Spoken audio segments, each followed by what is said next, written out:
Hello everyone, welcome to my channel Jointamage Learning.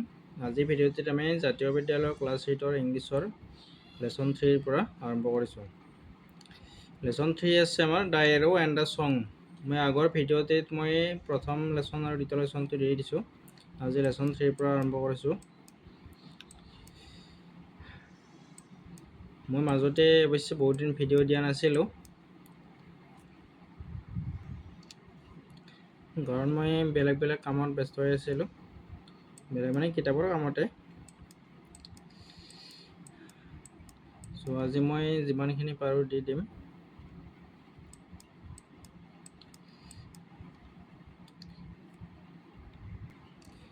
তাৰপিছত তোমাৰ কিতাপত যিখিনি ৱৰ্ড নোট আছে সেইখিনিও মই ইয়াতে ধুনীয়াকৈ অসমীয়া অৰ্থবিলাক দি দিছোঁ। ইয়াত মই উচ্চাৰণ দিয়া নাই, কাৰণ উচ্চাৰণ দিলে পেজ বহুত হৈ যায়। ইয়াৰ পিছত আমাৰ কুৱেশ্যন আনচাৰ আহিল, কম্প্ৰিহেনশ্যন। ইয়াত মই উচ্চাৰণবিলাক দিয়া নাই, অকল অৰ্থবিলাক দি দিছোঁ, প্ৰশ্ন উত্তৰ দুইটাৰে।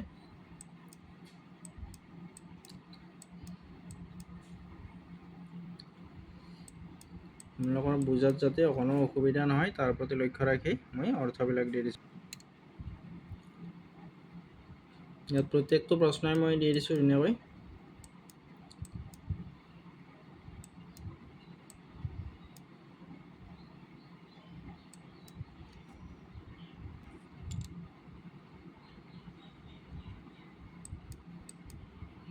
ইয়াৰ পিছত ৰাইমিং ৱৰ্ড লিখিব দিছে।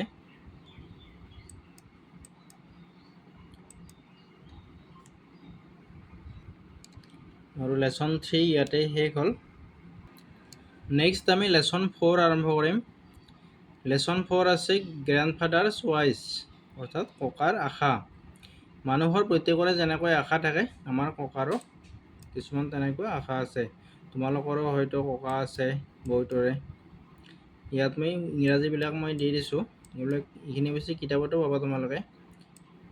প্ৰত্যেকটো পেৰেগ্ৰাফ দি তাৰ তলত মই অসমীয়া অৰ্থবিলাক দি দিছোঁ সুন্দৰকৈ। তোমালোকে ধুনীয়াকৈ পঢ়ি চাবা।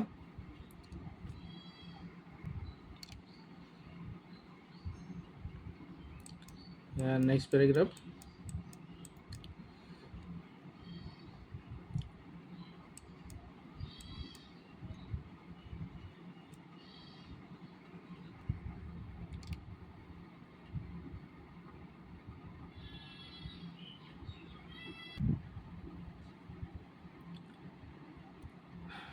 Next paragraph.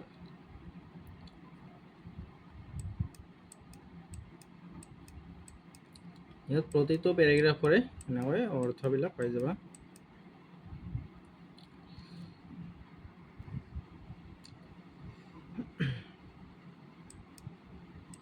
ইংলিছখিনি তোমালোকে টেক্সট বুকৰ পৰাও চাব পাৰিবা।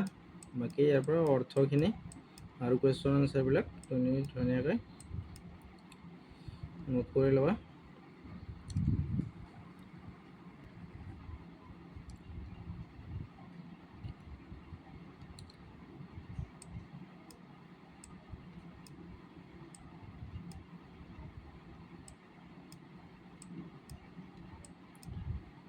নেক্সট এটা পেৰেগ্ৰাফ আৰম্ভ হৈছে।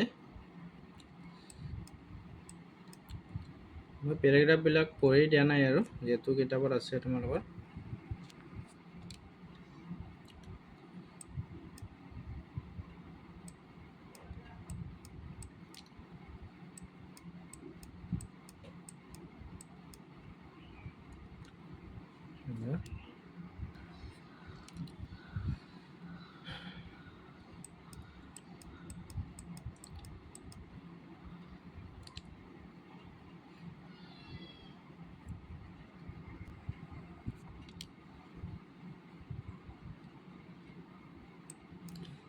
ইয়াতে চেপ্টাৰটো শেষ হ'ল। এতিয়া ইয়াৰ ৱৰ্ড নোট, কিতাপত যিখিনি ৱৰ্ড নোট দিয়া আছে সেইখিনি মই ইয়াতে দি দিছোঁ। ইয়াত মই লগতে অসমীয়া অৰ্থটো দি দিছোঁ।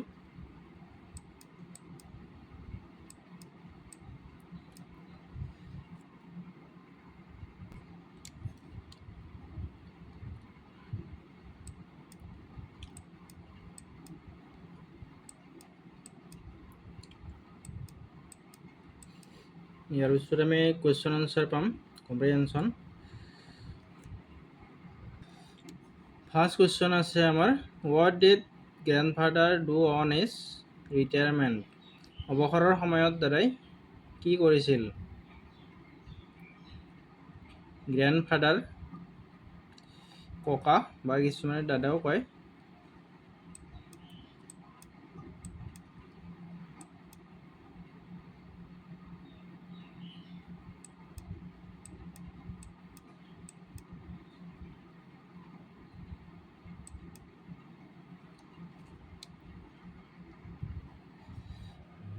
सांसों में तेरी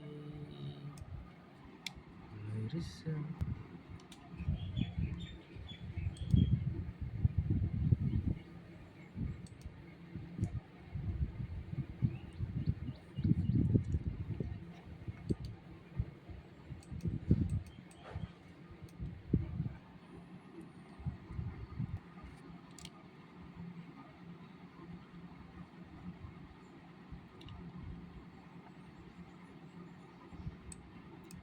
Next question number 2 ইয়াত দিছে give brief answers to the following questions তলত দিয়া প্ৰশ্নবোৰৰ চমু উত্তৰ দিয়া এইখিনি অকমান দীঘল প্ৰশ্ন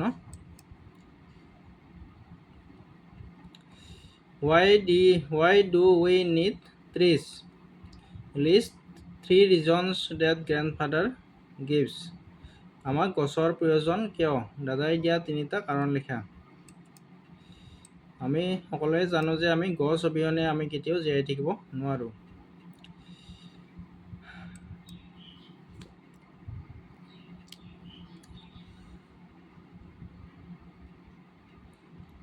এইটো কোৱেশ্চন আনসাৰটো অলপমান দীঘল আছে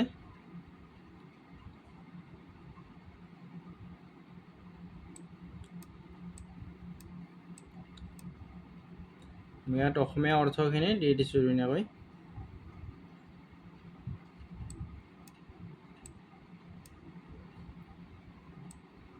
Next, B number question আছে describe what the author saw when he went back to the island. লেখকে দ্বীপটোলৈ উভতি যোৱাৰ সময়ত কি দেখিছিল বৰ্ণনা কৰা মই যিমান পাৰি ছুটিকে দিছো কোৱেশ্চন আনসাৰ বিলাক আৰু খুব ইম্পৰ্টেন্ট কিনি দিয়া গৈছে আৰু তোমালোকে এইখিনি কোৱেশ্চন আনসাৰ বিলাক ইয়াৰ পৰা লিখি ল'ব পাৰিবা কোনো অসুবিধা নাই কাৰণ মই গোটেইখিনি টেক্সটৰ পৰাই দিছো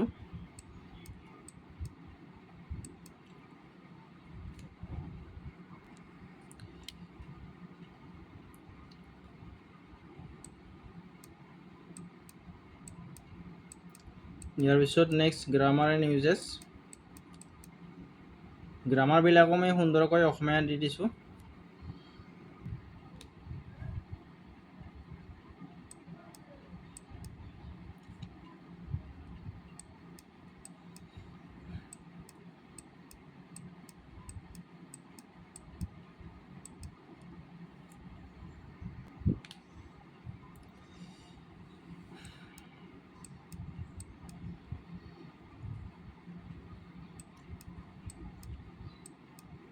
ইয়াত প্ৰতিটো বস্তুই মানে অসমীয়াত দিয়া হৈছে তোমালোকৰ যাতে বুজাত কোনো অসুবিধা নহয়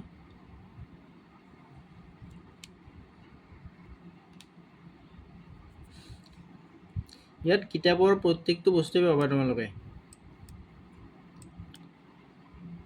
গ্ৰামাৰ হোক কোৱেশ্চন আনসাৰ হোক টেক্সট হোক ইয়াত প্ৰত্যেকটো বস্তুই দিয়া আছে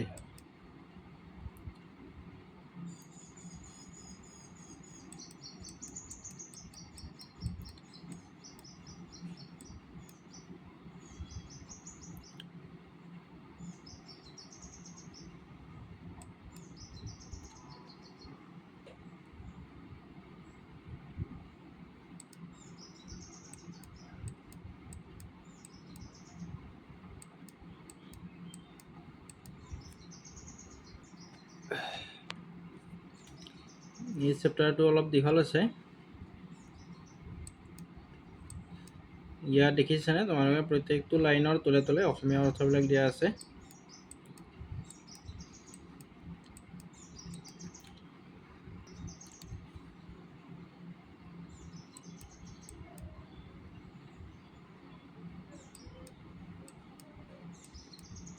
ইয়াৰ গ্ৰামাৰবিলাকো দিয়া আছে ধুনীয়াকৈ। যিবিলাক সমাধান কৰিব দিছে সেইবিলাক সমাধান কৰি দিয়া হৈছে।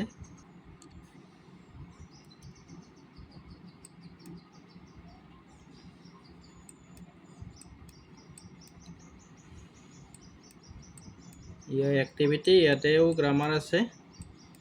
এই গ্ৰামাৰখিনি তোমালোকে ধুনীয়াকৈ মুখস্থ কৰি ল'বা। তাৰ নিয়মবিলাক দিয়া আছে কিছুমান, এইবিলাক মই অসমীয়া কৰি দিছোঁ কিতাপত যিখিনি আছে।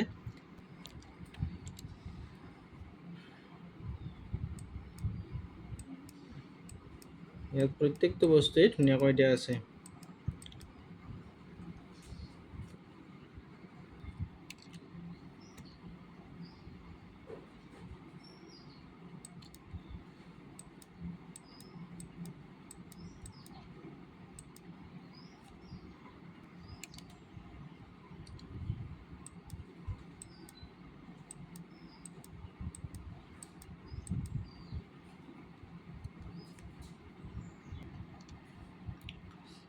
ইয়াৰ পিছত আহিলে এক্টিভিটি 3। ইয়াত দিছে combine the following pairs of sentences. ইয়াত কিছুমান, ইয়াত চোৱা প্ৰথমটো দুটা চেণ্টেন্স দিয়া আছে ইয়াতে। I saw him he was carrying a basket. এই দুইটা বাক্য লগ কৰি এটা কৰিব লাগে। ইয়াত লিখা হৈছে I saw him and he was carrying a basket. মই তেওঁক দেখিলোঁ আৰু তেওঁ এটা টোপোলা লৈ আছিল। বিশেষ জটিল নাই, তোমালোকে নিয়মটো খালি অকণমান মনত ৰাখিব লাগিব। এইখিনি একেই।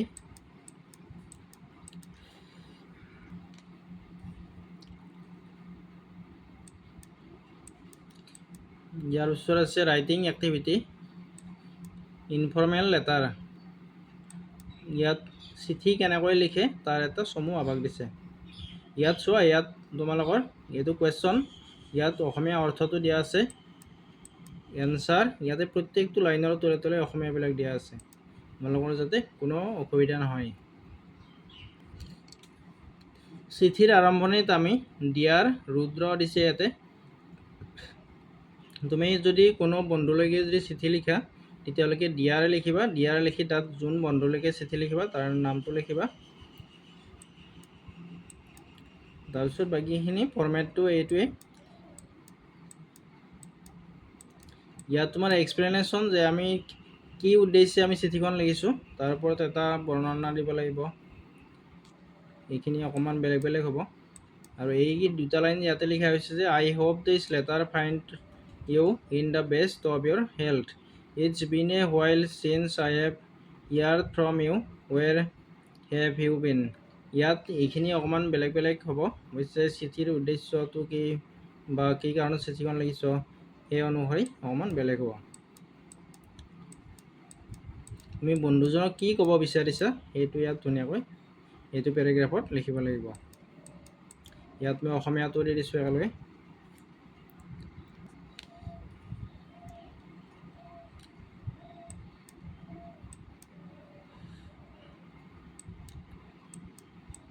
এনেকৈ ইয়াত শেষ হ'ল চিঠিখন।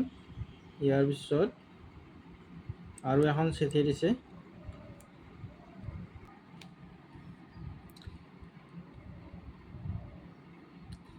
ইয়াৰ পিছত ইয়াতে এইখিনি শেষ হ'ল। ইয়াত এটা ইম্পৰ্টেণ্ট বস্তু দিছে, ৰিভিজন টেষ্ট 1।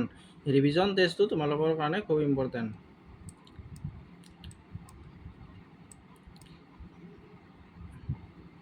আমি ইতিমধ্যে 4টা চেপ্টাৰ পাৰ হৈ আহিলোঁ। 4টা চেপ্টাৰৰ পিছত আমাৰ এটা টেষ্ট ল'ব বিচাৰিছে, ৰিভিজন টেষ্ট 1। ইয়াত যিবিলাক কুৱেশ্যন দিয়া আছে তোমালোকে ধুনীয়াকৈ ইয়াত এনচাৰবিলাক দিয়া হৈছে, অসমীয়া অৰ্থবিলাকো দিয়া আছে, তোমালোকে সুন্দৰকৈ লিখি ল'বা।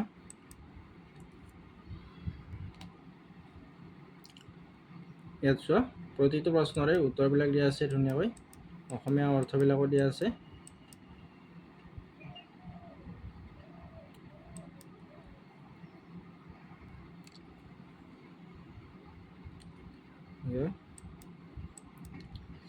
ইয়াত প্ৰতিটো প্ৰশ্নৰে উত্তৰ পাবা।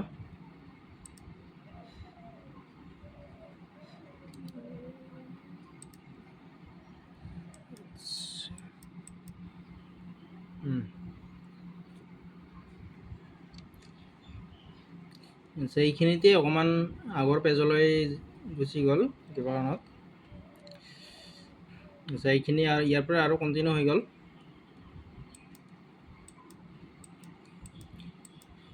ইয়াৰ ৰিভিজন টেষ্ট 1 এইখিনি তোমালোকে ভালকৈ গুৰুত্ব দি শিকি ল'বা।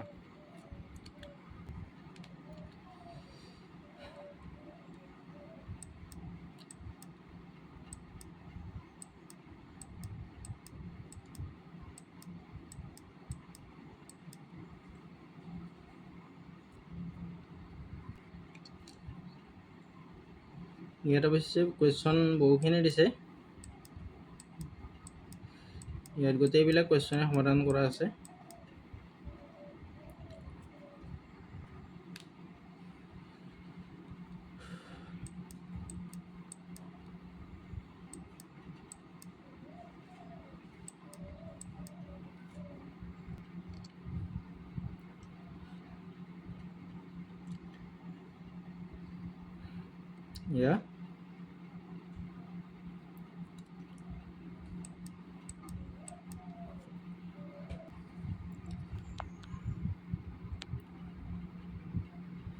ইয়াৰ পিছত কুৱেশ্যন নম্বৰ 3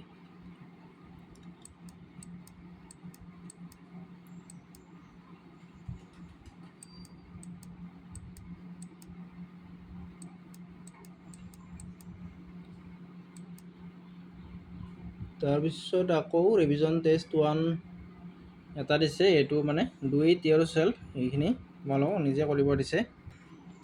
এইখিনি মই সমাধান কৰি দিয়া নাই কাৰণ এইখিনি তোমালোকে নিজে কৰিব লাগিব যিহেতু।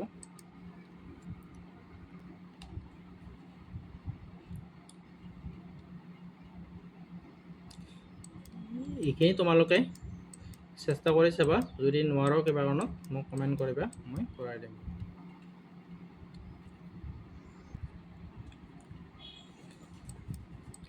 কুৱেশ্যনখিনি মই দি দিছোঁ গোটেইখিনি।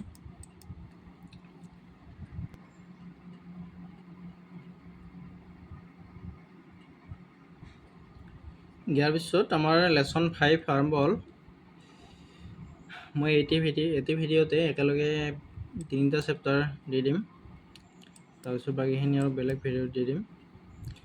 মই গোটেইখিনি মেটাৰ ৰেডি হৈছে। ইয়াত অৰ্থবিলাক দি দিছোঁ মই।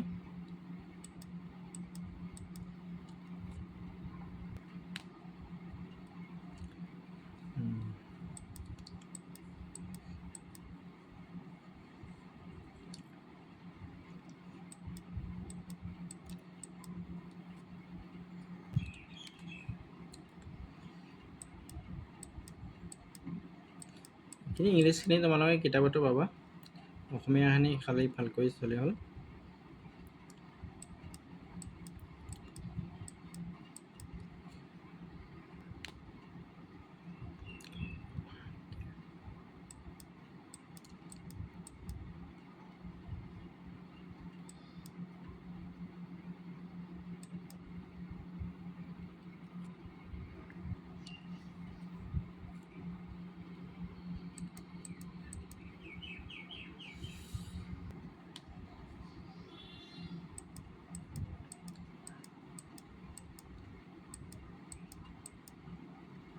Yeah.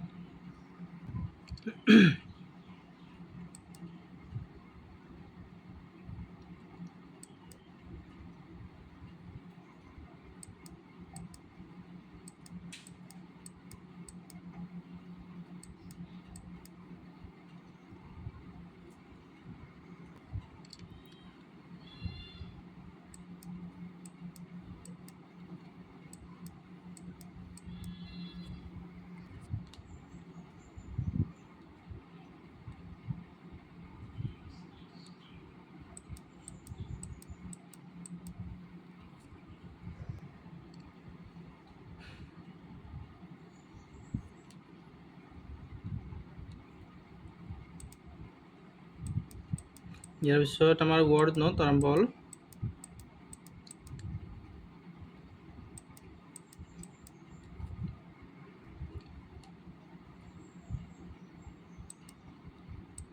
ইয়াত অসমীয়া অৰ্থবিলাক দি দিছোঁ মই। ইয়াৰ পৰা কুৱেশ্যন এনচাৰ আৰম্ভ হ'লে ইয়াৰ পৰা হোৱাট ৱাজ আইচাছ প্ৰাইড এণ্ড জয়। আইচাৰ গৌৰৱ আৰু আনন্দ কি আছিল? ইয়াত এনচাৰবিলাক দিয়া আছে বাৰু, মই ইমান পঢ়ি নিদিওঁ আৰু।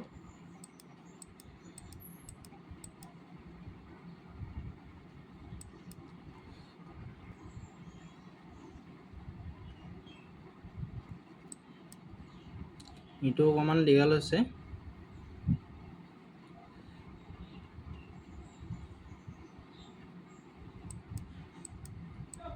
ইয়াত অৰ্থখিনিও দি দিছোঁ একেলগে।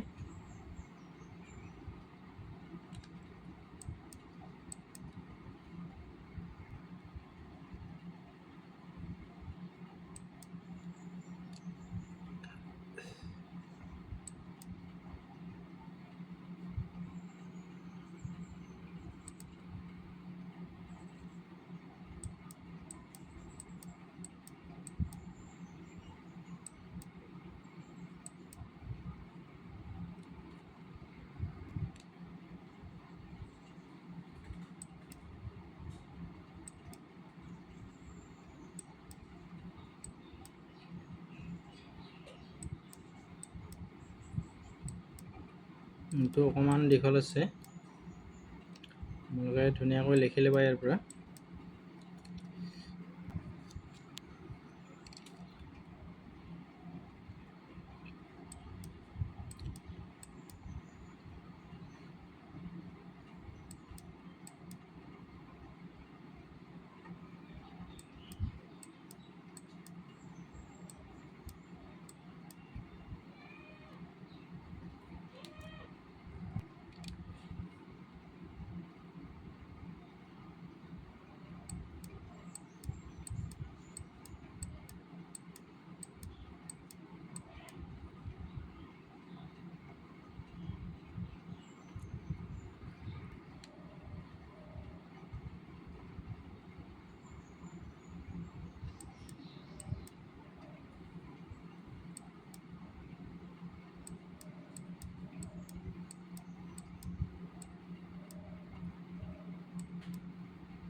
Question number 3.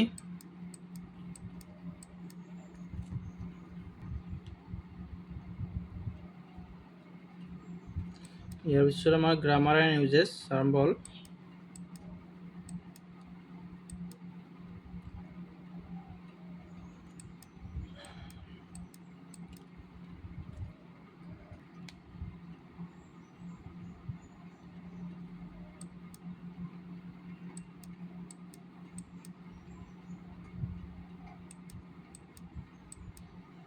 পেচিভ ভইচ, কৰ্মবাচ্য, এইখিনি তোমালোকে অলপ ভালকৈ গুৰুত্ব দি শিকি ল'বা। পেচিভ ভইচ, এক্টিভ ভইচ এইবিলাক খুব ইম্পৰ্টেণ্ট মেটাৰ।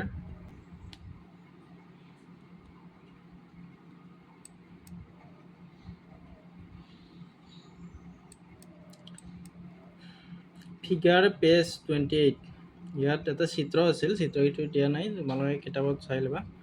28 পেজত আছে।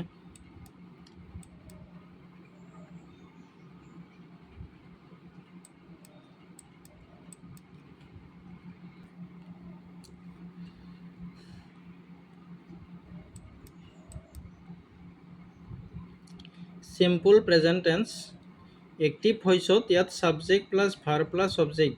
সাধাৰণতে যিকোনো চেণ্টেন্স এটাত ছাবজেক্ট, ভাৰ্ব আৰু অবজেক্ট এই তিনিটা পাৰ্ট থাকে।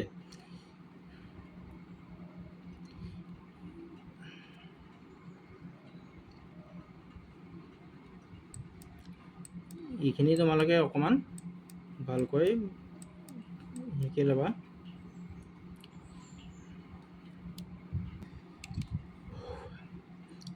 Past perfect tense, simple future tense, future perfect tense, future perfect tense। ইয়াত চাবা, ইয়াত subject plus will plus have plus verb plus object, অৰ্থাৎ চেণ্টেন্স অনুসৰি আমি বেলেগ বেলেগ ভাৰ্ব ব্যৱহাৰ কৰিবলগীয়া হয়। চেণ্টেন্স এটা সাধাৰণতে সকলো ধৰণৰ চেণ্টেন্সত ছাবজেক্ট ভাৰ্ব আৰু অবজেক্ট এই তিনিটা পাৰ্টছ থাকে, কিন্তু এই ভাৰ্বছবিলাক চেণ্টেন্সৰ টেন্স অনুসৰি বেলেগ বেলেগ হয়।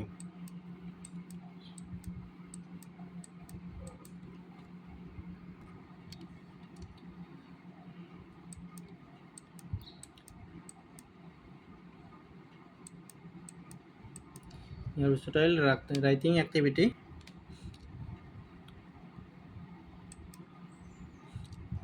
ৰিপৰ্ট ৰাইটিং,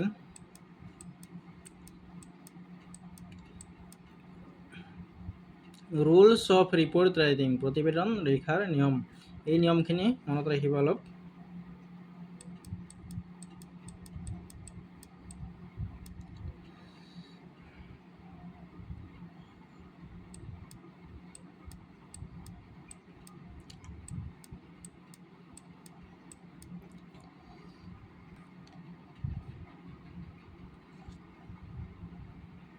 ৰিপৰ্ট ৰাইটিং কেনেকৈ লিখিব লাগে ইয়াৰ এটা উদাহৰণ দিছে। মই অসমীয়াত লিখি দিছোঁ, গতিকে তোমালোকৰ কোনো অসুবিধা নহ'ব, তোমালোকে সেইখিনি পঢ়ি ল'বা।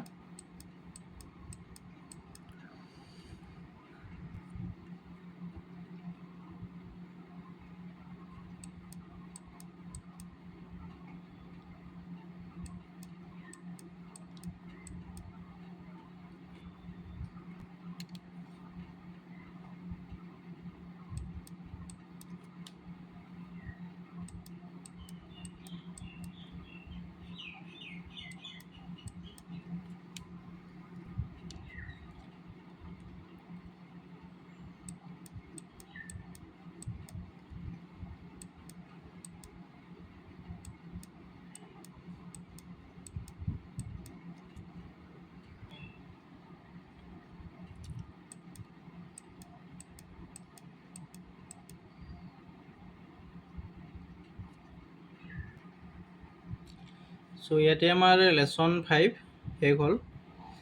আজিলৈ ভিডিঅ'টো ইমানতে সামৰণি মাৰিছোঁ। Thank U.